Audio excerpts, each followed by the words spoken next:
welcome to AI Revolution Digest, where businesses get smarter. I'm Jesslyn, and I'm going to show you how AI drives real results. And because the future is awaiting, let's dive right in. In the world of AI, one founder is proving that the most powerful technology isn't codes, it's stories. Now let's welcome our very special guest for today, Miss Esty. Mom, thank you for being here. Can you tell our listeners who are you and what is it that you do? Hey, Jocelyn, it's really nice to be here. I'm Sarah-Tabea Sammel. Everyone calls me ST. I'm German. I trained in Germany, the UK, and Singapore, and I've now been here for almost 10 years. And I am a filmmaker and business consultant.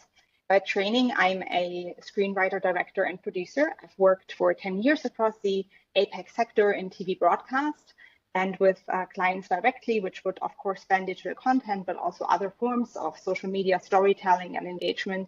And because I have another background as a film scholar, NUS had invited me a few years ago to come and join their Department for Communications and New Media and teach digital storytelling with a focus on strategic communications. That for me has really shaped what I'm doing now, which is looking at how storytelling is an impact tool for society at large and for our clients. And I'm the founder of the Singaporean social enterprise startup Biome Entertainment. Thank you, SC, for the wonderful introduction. So you're doing more about strategic storytelling. So my question would be, in the world of AI, there's a lot of AI companies that claim that from text to image and from image you can do videos and create AI films. So what's your point of view on that? Well, AI is a tool. I always like to ask, back when I was still teaching, which I don't do anymore because I was looking to focus on my company. But when I was still involved in teaching students very regularly and having this exchange, all of them would have this question. And one of the big questions initially, maybe 10 years ago, was, oh, now we can shoot everything on a phone. Do we still need cameras? Now the question is, everything, is taking over with AI. Can we just use that? And my answer is always the same. And I like to give this example. There's a really famous Swedish company that makes furniture. And when you go to this place, let's not name drop the brand, but when you go to that place, they give you a pencil free of charge so you can take notes for your measurement. Now, let me ask you, Jocelyn, if somebody gives you a pencil at a furniture store, can you go and write a Pulitzer-winning novel with that pencil? I mean, I can, but I need to have the skill and the creativity to do that in the first place. So it just helps me, but I need to be creative enough, or I need to have the drives to do that in the first place, because not a lot of people would even think of writing a story when you're giving them a pencil. Some people would just do maths or do calculations with it. Yeah, absolutely. I love that you pointed that out. And by the way, I think you can totally write a Pulitzer-winning novel, and I hope you do at some point. But yeah, exactly. So you're pointing out that there is an element of personal choice as to how you employ a tool, but also you've pointed out craft. So whenever we're looking at using a tool, it's not that the tool is suddenly enabling us to do work we otherwise have no idea how to do, but it's an extension of the craft that we either have trained for and that we either possess or not. So I think we need to look at any new tool, including AI, in the social context of how we use it and what we are trying to achieve. When it comes to audio and video, AI has, of course, gotten into quite new realms very, very quickly, and there's a lot you can do. I don't know a single filmmaker, including myself, who finds it completely useless, because sometimes we work, for example, on images for pitches, or we would try to put something together just to give an example of sort of a tone and a feel and what we think some final product is going to look like. But here's the thing, it's not going to replace the actual work we're doing, and it's also not replacing our knowledge about craft. I need to know how to write a screenplay, and I need to know how to pitch in order to sit down and even come up with a concept for an AI-generated image for my pitch. And then there are some other limitations, very concretely. Maybe they will go away in the future, but currently you cannot create consistency with AI. You cannot go and say, hey, I want the same let's say, woman to appear in all of these different images, or I want this and that to happen. There are some advanced versions and maybe, more closed doors environment where I think you can already go there. But if you're talking end consumer range, that is very challenging.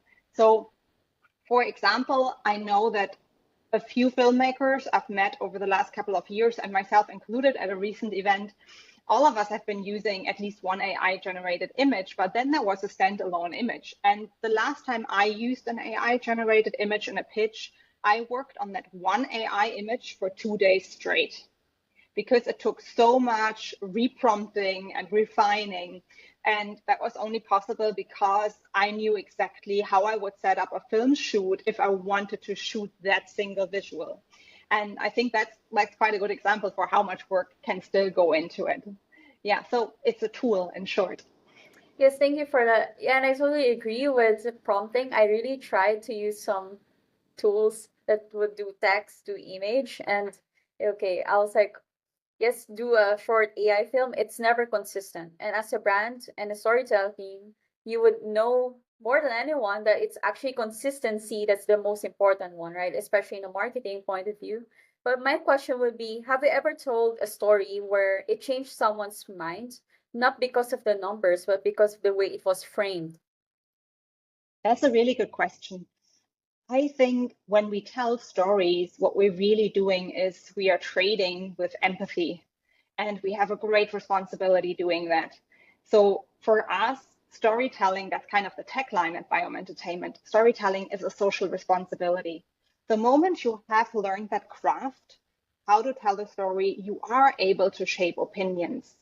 So you have to be really, really careful with that. And you have to be aware that this is a side effect of what you're doing. So in terms of looking at data and then changing people's minds, I think it's much more about changing people's perspective. Storytelling is a really fantastic way to step into someone else's shoes and to be able to look at the same problem from a different point of view. It can help teams look at strategic solutions to the same problem, but it can also mean that you're building bridges. Storytelling is part of any major negotiation, it's part of social community building, and it's part of overcoming conflicts.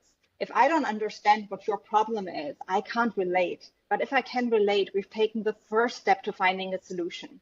And that's the beauty of it. And I think when it comes to data is nothing if we don't have a social context. We can collect all the data we want, but if we don't find a way to actually build a bridge to what that means for people in our daily lives, what it means for our planet, what it means for our ecosystems, then we're just sitting on a pile of numbers. So a lot of mathematicians talk about math as another language, and I think that's true. So if we're looking at the language of math, we have to translate it back into the language that we can speak, that we can share, or in terms of filmmaking, this is getting philosophical very quickly, into a language of empathy and evoked emotions so that we can connect both on a conscious and on a subconscious level to the message. Thank you for that. So from your introduction, you made something interesting. You're from Germany and you're now here in Singapore. And now we're talking about how communication is very most important, because even though what you're saying is right, if the other person who's listening to you doesn't really understand the way that you communicate it, your message won't be come across. So we can talk about what it means for business, but at a personal level, what was your communication challenges coming from Germany and going here to Singapore? Well, the first thing that struck me was how incredibly easy it is to connect to people here. And I came to Singapore for the very first time as an exchange student, actually, and I didn't think much about it. I was here for 6 months, and I went around, did my thing, networked, met people, and then I went to the UK. But it turned out that that network I had built in such a short amount of time was really valuable, and I stayed in touch with so many people, which is something I haven't experienced to the same extent in any other country I've lived in, let alone in any other city. So I thought that's really exciting. And then I had the opportunity to do some freelance projects that were going out of Singapore and exposed me to the multiculturalism of the region. And that's really what convinced me to stay, because I thought if especially after finishing my studies, if I can be in a place that allows me to connect with so many people and so many cultures and learn and just be curious about what that means, what an amazing chance to learn more about what it means to be human and how to find a way to serve in a global community with what I do. And that was really what drew me to staying in Singapore. And then, of course, I learned how easy it is to set up a business here, which was another logistical argument. And I think Singapore is one of the most exciting places if you're running a startup. I think what made you very easy for you to accumulate to Singapore is because you came in the mindset of being open to new cultures. I guess some people may have not the same mindset or the way they frame their internal story when they come to a new place that really impacts the way they perceive their experiences. So, for example, you went here, you're really open to learning. In fact, you were an exchange student, right? You were here to do what exactly that, which is to learn. And through time, you realize that, you know what, Singapore is great. Might as well do a business. So my question would be, in your website, you talk about you're helping companies to deal with internal and external communication. So I want to know, in your own point of view, what was your personal experience, running your business, communicating with the team? What were the difficulties with that? Yeah, thank you for that. So basically, when you look at the film sector and at the private client sector, there are some key differences. Initially, when I started working as a filmmaker on a commission basis, I was doing projects for TV broadcast, in which case it's a very particular pipeline. And then when I started working with clients, I was exposed to their MACOMs teams and to C-suite leadership questions, and basically had to look at everything in the context of a more global KPI approach for that company. And that has really impacted how I approach this. But maybe allow me to roll back a step and share a bit more about what we do at Biome Entertainment. So we have two pillars in the business. The one is the party icebreaker, is when I tell people we make movies. We actually have a pillar for movie production, and we focus on female-driven genre films. So we use the ideas of psychological horror and thriller to address intercultural trauma and community healing with female perspectives. We've had quite a lot of international recognition for our slate in development, and we're currently completing financing for the first project that goes into development. We also recently did a short film in a sponsored collaboration with Sony, where they helped us release a trailer across 6 countries. And we hopefully very, very soon have an exciting update to share on that front as well. The B2B side of the business is indeed that we are looking at helping clients, and that could be SMEs, that could be MNCs, that could be other startups, to tackle storytelling and narrative brand strategy issues. And here, something really interesting happened. The approach we're taking now is not an approach I ever came up with. It's the approach that came out of working with clients over the last 10 years and listening to their problems. So we employ now a consulting methodology that I initiated that is called subconscious narratives. It's the idea that we are all born storytellers. We all use narratives to make sense of daily experiences. That's proven in science and neurology, economics, all the way to the arts. You find that now, right? We are narrative creatures. But then so much of our storytelling day to day just happens in the background. So that's quite subconscious. So what if we can bring that to the foreground? What if we can make sure that our clients walk the talk in terms of their values, in terms of their strategic communication goals, and therefore create better and more socially sustainable workplaces for people? I really want to change the world positively through stories. So working with organizations, I notice when people come to us and say, ST, I need a video, or we need a social media rebrand, underneath it all is usually a much, much bigger problem. And rather than just fulfilling a brief, I want to be the agency that can help clients address that underlying problem. Because sometimes you just need an external craftsperson to step in. And in comparison to consultants who are coming from the coaching background or corporate consulting background, I really haven't found anybody who's saying, let's apply the craft, the literal craft of film storytelling to business problems. So I thought, why not try that? And the first project that really started with that for us was that we did a web series for a charity arm of a very large organization here in Singapore. And the feedback was that a lot of the storytelling we did had a huge impact on their HR and on their people management and on value communication. And out of that, for me, grew this idea, hey, what if that becomes a standalone pillar? What if we can, and this is like a subconscious narrative approach, what if we can apply storytelling techniques to business problems? And that now is scalable. It could be anything. It could be related to a specific efficiency problem. It could be related to a particular communicated message that needs to get out. But at the core of it is the understanding that in order to externally communicate well, you need to know who you are. There's no better tool available to humans than storytelling to find out who you are.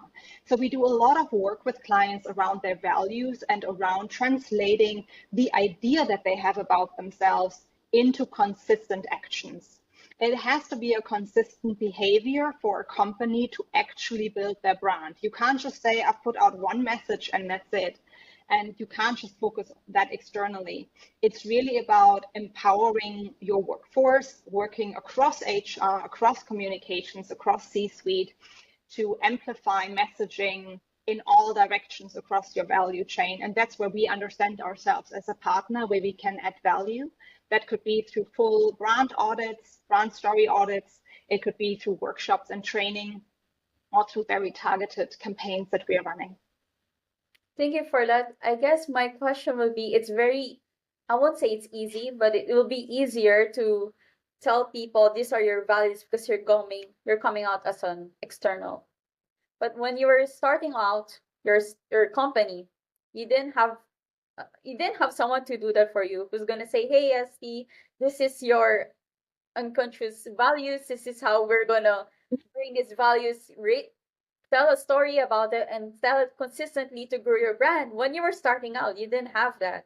So my question would be, how did you find your values that make up Biome Entertainment? What is it today? And how did you convince people to come work for you? Because I can imagine as a startup, that's one of the largest hurdles. That's such a good question. And the answer is I've just been really head through the wall with the idea that I need to do something I believe in. And I need to do something that finds a way to do what has meaning for me and connect that to what has meaning for other people. Because for me, it's a way to reach out and to connect. And I guess as somebody who is working as a storyteller, that's what I try to do every day. I try to connect, I try to reach out. And I had basically the idea to work with storytelling for social impact for a really long time. Even when I was still going to school in Germany, I was involved in performing arts and social impact theater that was using storytelling as a social impact tool, particularly with regards to democracy building, to building bridges between communities who maybe were at conflict or not talking to each other. And that really merged with my love for filmmaking.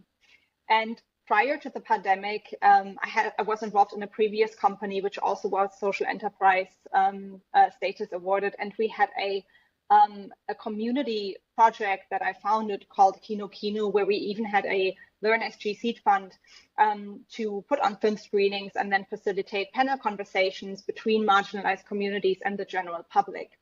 And that merged then with me committing for a while to NUS, meanwhile just basically freelancing in the media industry, and then realizing, hey, there's something really here, and I need to go and set up a business fresh specifically for that. So for Biome Entertainment to go into that space for me was very, very natural, and I was really working backwards from this drive to say, hey, there is a gap. I can see repeatedly that questions of identity and social inclusion come up. How can that be something that we offer at scale? How can that be something that we do? And in terms of the team, we are a bootstrapped startup, but I have a lot of friends in the industry and people I trust and strategic partnerships, so that on a project basis, I can put teams together. When we have a film shoot, and let's say it's a fiction usually takes a lot more people than documentary approaches. For fiction, I can, if you're saying, hey, Steve, we need like 300 people over the next few months, and we need 50 people in Singapore, and we have another shoot somewhere else in Southeast Asia. That's not a problem. We can do that. But if you're saying, can you just come in and give us an audit on our narrative strategy or consulting, then we don't have to bill you for all of these people, because we currently don't have to have them in-house on a permanent basis. So that's really helpful as a startup. I also decided to found the company just after the pandemic, of course, when else? And a bit of a trend that has happened is, I'm not sure you're aware, but unfortunately in 2023, 2024, the entire media content industry and the media entertainment industry was really badly affected by the post-COVID effect. So for content, what that meant was that a lot of the multinationals who had a bit of a gravy train going around the world with regular commissions had to eat into their own buffer to recover from the pandemic. And that meant that a lot of operations were scaled down and a lot of content producing businesses really suffered. And for me, that was a bit of a wake-up call to say, I want to focus on the strategy part anyways. Let's put the strategy first and any media deliverable second. So yes, we do full campaign services. We do everything from video production to social media campaigns to brand integrations on any other media project, no problem.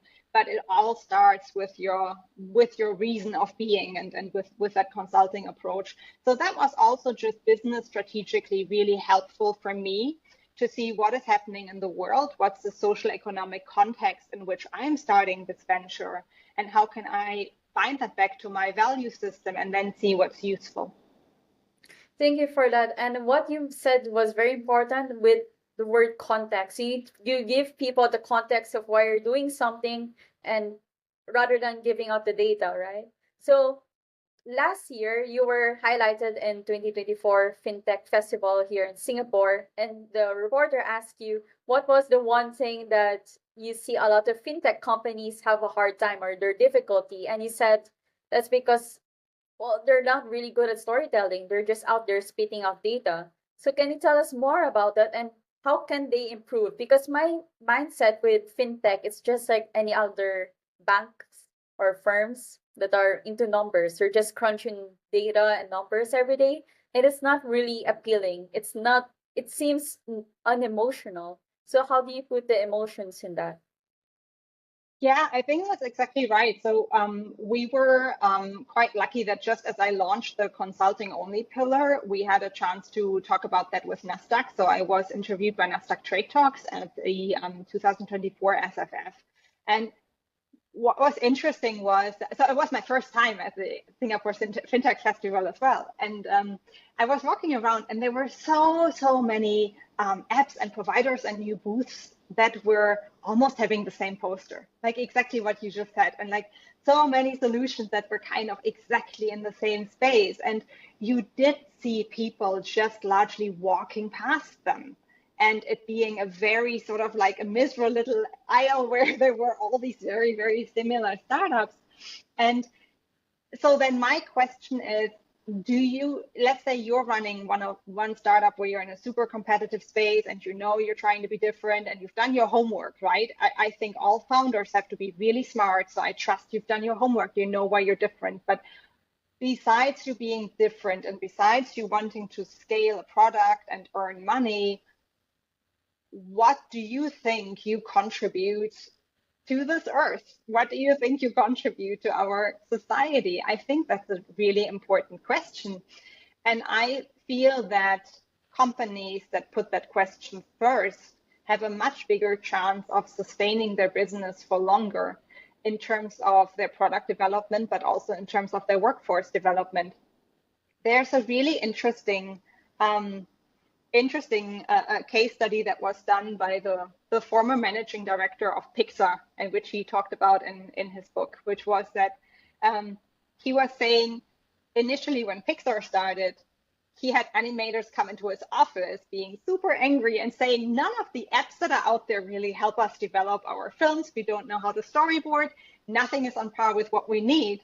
So he put money aside to them and said, can you maybe develop it yourself if we give you the resources? And they developed an industry-leading software solution. So I think that's a really good factor. So you have a great idea. can you work backwards from how your values, your idea, and the society in which this idea exists actually come together? So that's my advice. That's the starting point. And how we work is basically backwards from whichever scale our client is at and whichever problems that they are facing. So if I'm working with a startup, it will be very much like a one-on-one consultation. Also, if I work with with a leader, I do one-on-one leadership training sessions as well. And it's then going to be about what's your personal goal in this, but also what's your workforce goal. Because I think one question that very easily becomes sort of a background player is we are still talking about individuals who are joining companies because they have seen an advert for a job and they need to earn money and they want to put their kids through school and they just need a job. Not everybody is a founder. Not everybody is getting up in the morning saying, I need to somehow fulfill myself and save the world at the same time. Not everybody does that. And that's good, because otherwise you couldn't cope with so many little startups either. But you have to strike a balance. So if you were one of those founders, or if you're one of those leadership people and you have that sort of sense, you need to be aware that a lot of people in your fast growing workforce will take a job because they need a 9-to-5 job. And you have to provide that same value to them that you feel in your heart. So we have to look at companies as entities that hold people. So I'm very much in favor of a shift towards a general perspective to empathetic economy rather than purely capitalistic economy, because it doesn't work for people. We have to have social sustainability solutions in place for people, for environment, for the ecosystems in which we live. Otherwise, we have a real problem. And so that's pretty much at the core of working with startups, also in very crowded spaces. If you're just 3 people in your team, how do you negotiate transitioning from your individual passion to having 3,000 people in your team? Because if you're a fast-paced, highly scalable software or app solution, that's your trajectory when you're successful. And the sooner you start thinking about that, the better. And similarly, if you're already a multinational and you have your MacComs team and everything is sort of organized, you're dealing with a lot of different cultures in your team. And that's the greatest challenge that I see multinationals taking, and with which I'm working.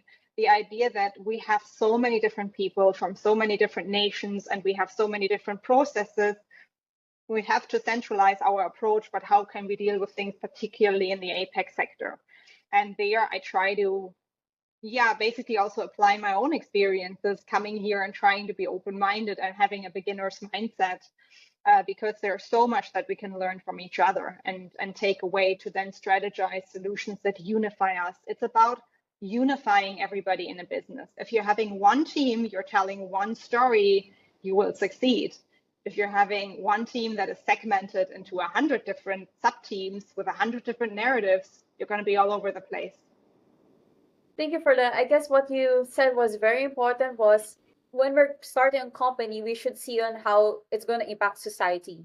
And I came from a business school, and the thing is, in business school, when we have entrepreneurship classes, they don't tell us this is the first thing that comes to your head.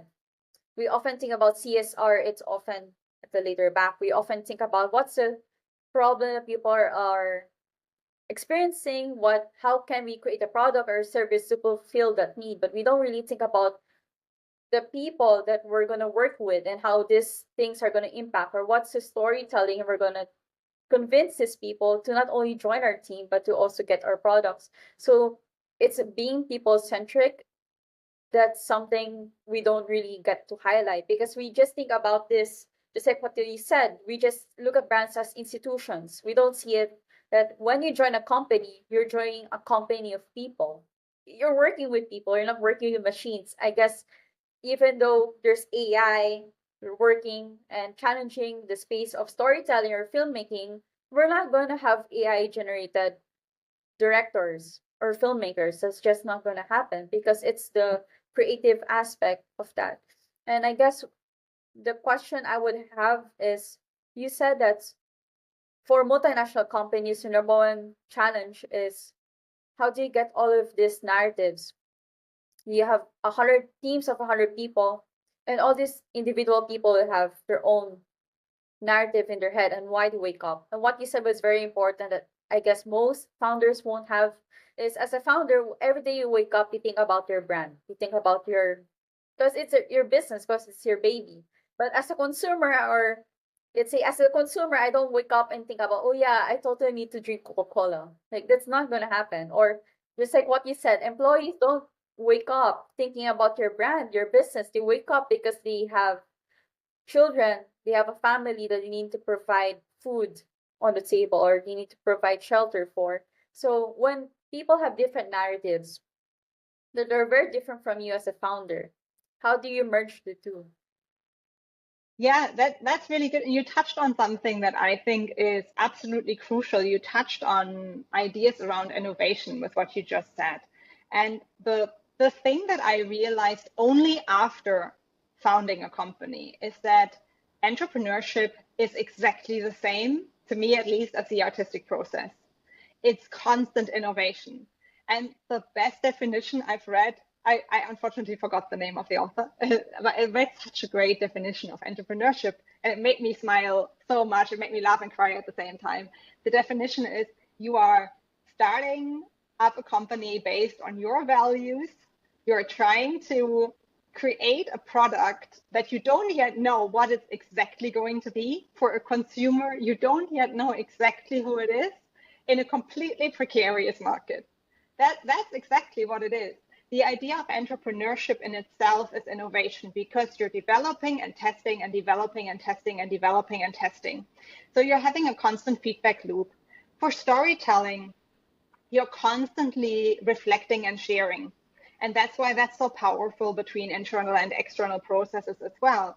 And one of the things that I love doing is to point out to people that just the structure of any blockbuster movie you've ever seen is basically a person coming into consciousness about a problem.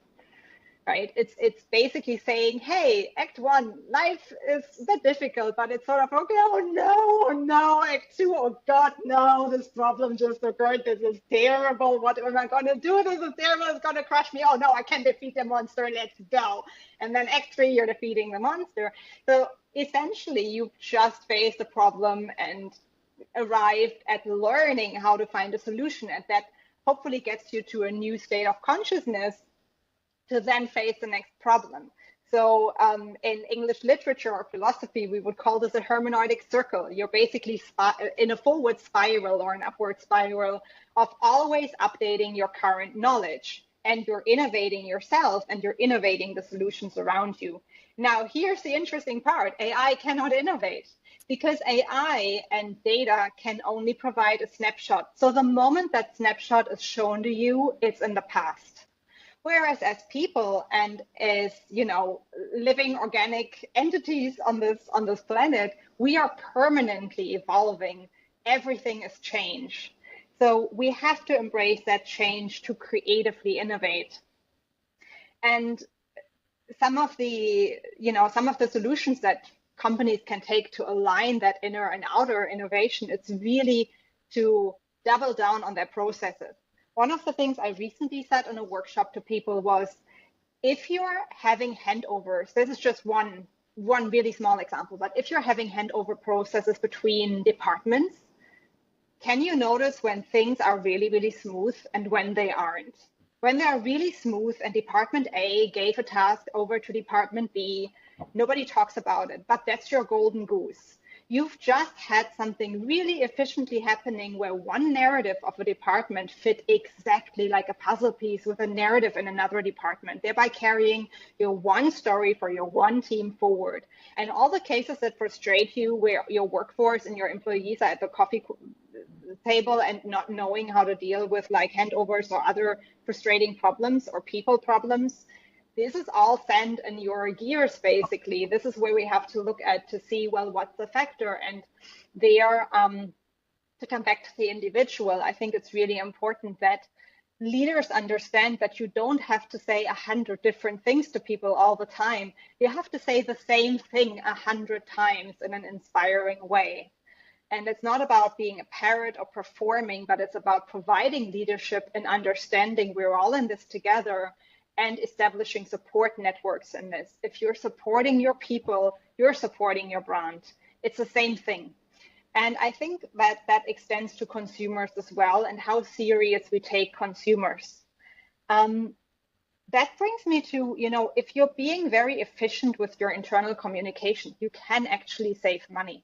If you're putting people first and you work backwards from, hey, this is a regular hiccup for my team, and you're putting things in place to address that hiccup, people become more productive. If people become more productive, everything gets more efficient. Efficiency makes money and saves money. We have an example for that from our own productions, where we recently did a short film in-house where we introduced a mental health coordinator on set, which on paper is something I don't have to do as a producer, but I thought was important to do. And then it turned out that reduced our production costs by almost 50% because our team got so efficient because we put people first.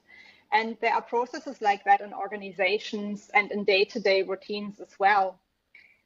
The other comment that I can make is in terms of a super regular problem for external communication that clients come up with is 99% of my clients will come and say, we need better external reputation and storytelling, and we want more clicks on social media. And then I look at the client, and the client is B2B. Mm-hmm. So the thing that many of us forget is all of social media is B2C, all of it. The podcast that, hey, you out there, you person listening to us, this is B2C, right? We're over here talking to you, listener, and you're as an individual able to receive this podcast.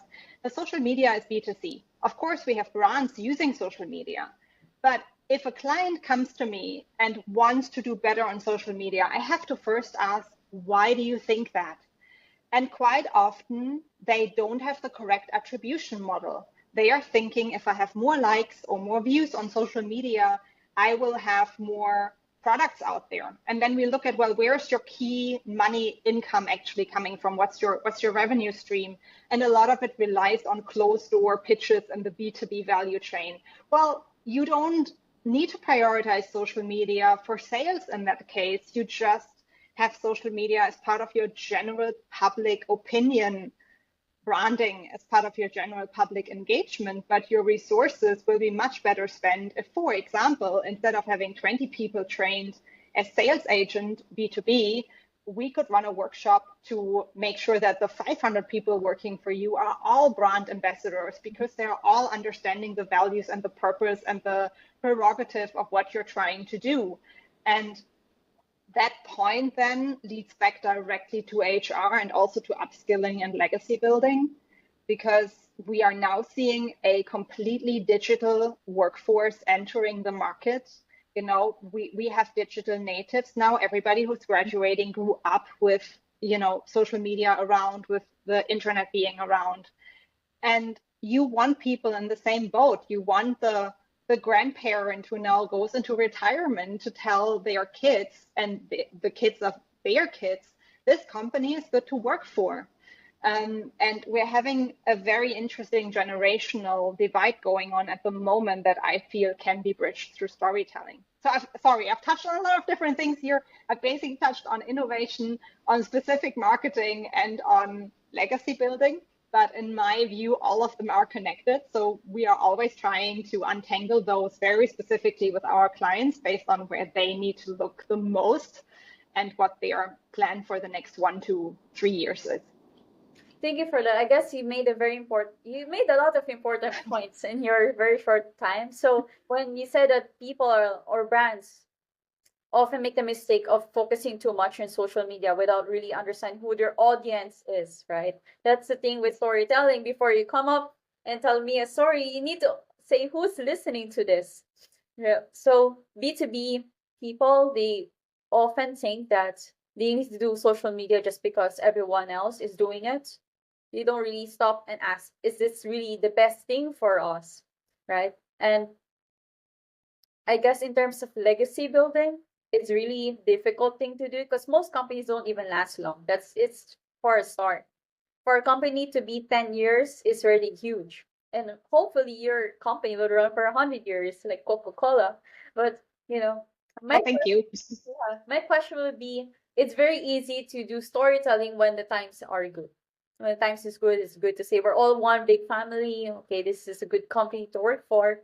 But things happen, and yet say your company needs to be restructured. Do you need to lay off people, or yet see your company was bought for in a mergers and acquisition? And this often happens in startups often get bought off, or if you're a fintech, they often buy each other off because of just way the industry is.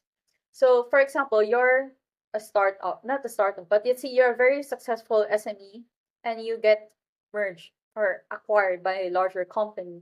How do you go there and tell your employees that this is the best thing to do when you know that some of them will be laid off? Yeah, that's such an important one, and it's a really difficult one because, again, there's context to each and every case. Of course, we are now in the scope of crisis communication. So I think the best crisis communication is done with truthfulness up front. So if somebody is working for a startup, and that's a tech startup, and they are having a trajectory of scaling super, super fast, I think it's very fair that you ask your leadership team if there is, if there's an interest in any major developments, try to have conversations. And that leadership team, I think, should also use town halls and similar things to update people in advance before big changes happen. If you're working for a tech startup, it is very likely that there's going to be an exit of some sorts because that's just a very usual trajectory in that space. If you're working for an SME in, I don't know, commodities or F&B, something completely different, maybe that's not so obvious. So for a leadership team, crisis communication is also largely crisis prevention. So even before something happens, make sure you keep your team informed. Make sure you say, hey, we don't want to spread panic. We don't want people to know what they don't need to know necessarily. That's also really crucial to make these decisions. But we want to be transparent because grapevines are very loud and very strong, and leaders who don't show transparency definitely lose authority and trust. So I think loyalty is mutual. If you're having a leadership team that is very transparent and that says, yes, we do take the responsibility for what we tell people when, but we will always do so fairly, and we will do this in a way that it's clear to people why we make this decision, why we tell them in this way, and why we tell them now. That's worth so much, rather than a leader who scrambles for authority because it's super apparent for the team that they could have had this information 6 months ago, but they didn't get it. So that's really crucial. So besides crisis comms, that's also about mentorship. Everybody in a leadership position is a mentor. And when your company navigates really difficult questions like this, you still have to mentor other people. And different companies have different models. If really layoffs happen, there are companies who will bend over backwards to do this as fairly as possible, as transparently as possible, and who will have work contracts set up in advance that say, hey, if we ever have a layover, this is your severance package, or this is what happens, and everything is super, super clear. And I think, that's the only way to do it. At the end of the day, it is business. It needs to be human business. It needs to be a people-first culture. But employees also understand. And I think there are cases out there where people did get laid off by a company. They were laid off, but they were able to say, this really sucks for everybody, but I understand why this happened, and I will get back on my feet. And that's important. And to have an HR culture where that's happening is really important as well.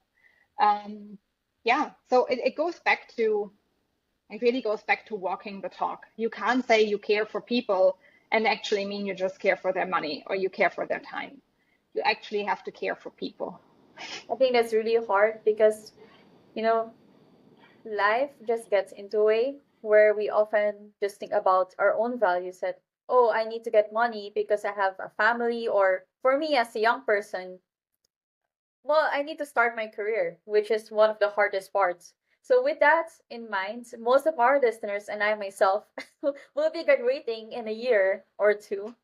And most of us are worried that we're not really that differentiated. We're all came from the same business school, we do the same activities, or, we just look like each other. But then we go to, let's say, most of my classmates want to work for a bank. So or FinTech, that's a very competitive space.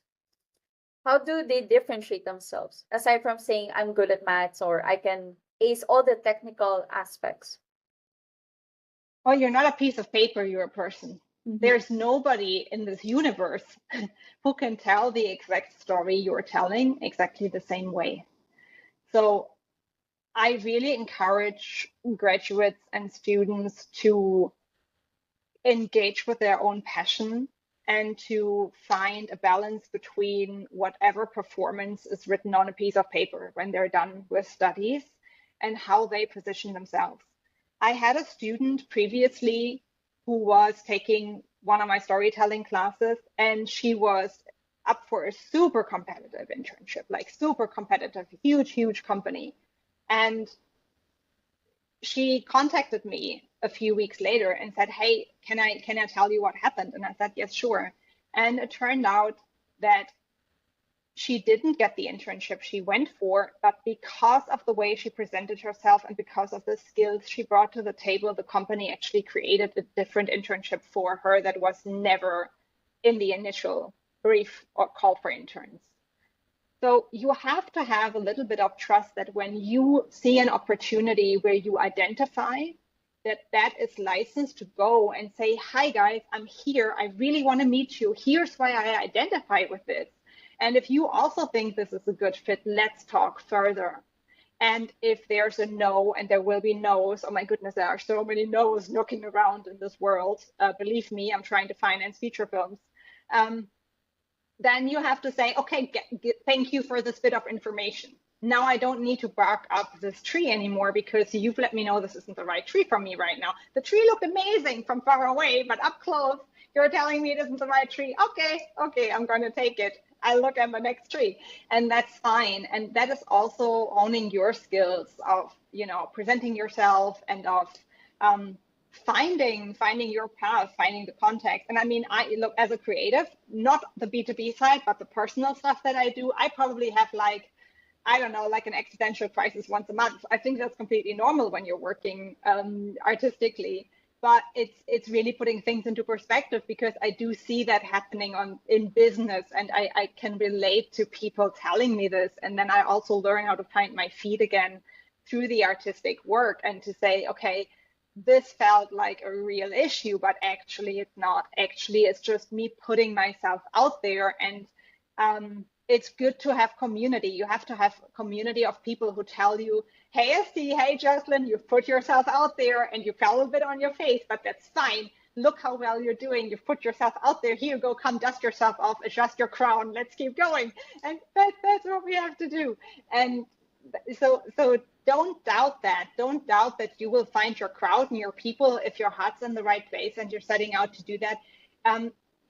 There is no innovation without figuring out what doesn't work. So there is no way that we will find our path without thinking, "Hey, that path of the other person looks really awesome. Oh no, it's another person's path. It's not mine." That's normal. So everybody we ever meet who is working in whichever company had the exact same problem. Every entrepreneur has the same problem. Every artist has the same problem. But what about we don't look at it as a problem?